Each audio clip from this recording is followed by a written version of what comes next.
Nord Stream explosion cover-up. Who blew it up? In September of this year, the Nord Stream 1 and Nord Stream 2 pipeline was the target of sabotage, an explosion that would destroy it and send untold amounts of methane into the atmosphere and render the pipelines inoperable. But the question is, who blew it up? And with this question comes to light a clear cover-up by the mainstream media and some of the alternative media as well, as they attempt to cover up the key background of this story. This includes a cover-up by both left and right-leaning media, and would demonstrate that one of the greatest threats to this country is from all of the mainstream media. The number one suspect. Back in February, President Biden told a White House press conference full of all of the mainstream news media. And he said, and I quote, "If Russia invades, that means tanks or troops crossing the border of Ukraine again, then there will be no longer a Nord Stream 2. We will bring an end to it."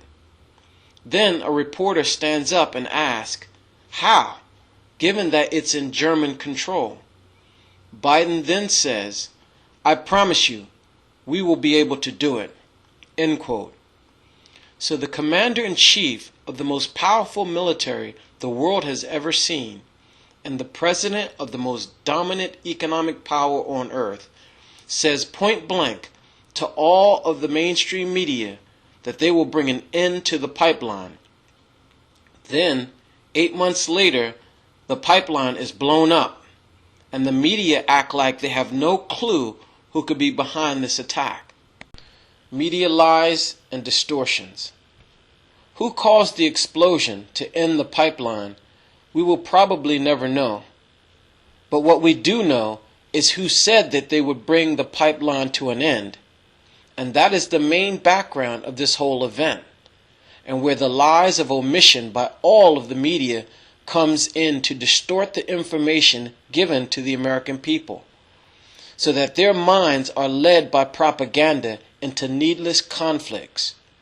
Remember, these media companies are the same liars that helped lead the country to the illegal war in Iraq over the lies about weapons of mass destruction.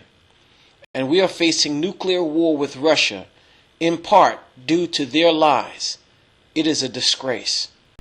But the most disgusting news coverage came from the PBS NewsHour, who did not do one in-depth coverage of the explosion at all, instead mentioning it only in brief, so as not to have to give background on President Biden's statements from February, hiding the narrative that the U.S. may have had a role in the explosion, and yet doing multiple in-depth stories on the Iranian woman punished for not wearing a head covering, to further incite Americans against Iran.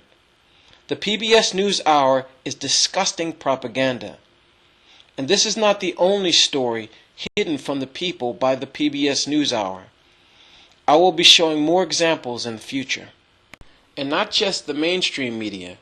Some of the alternative media coverage was absolutely awful, including the show Breaking Points and The Hills Rising, with both shows' hosts strangely attempting to hide the background of President Biden's comments about the pipeline from February.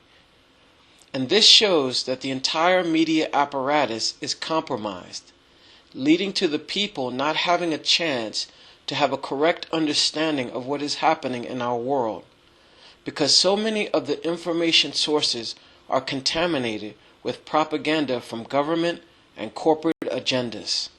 Investigation suppressed. To date, the investigation into the explosion by Sweden, Denmark, and Germany have only concluded that it was an act of sabotage. But by whom and why, we will probably never know, in part because the investigations are being tightly suppressed by powerful forces. And we all know what nation is the most powerful force on earth.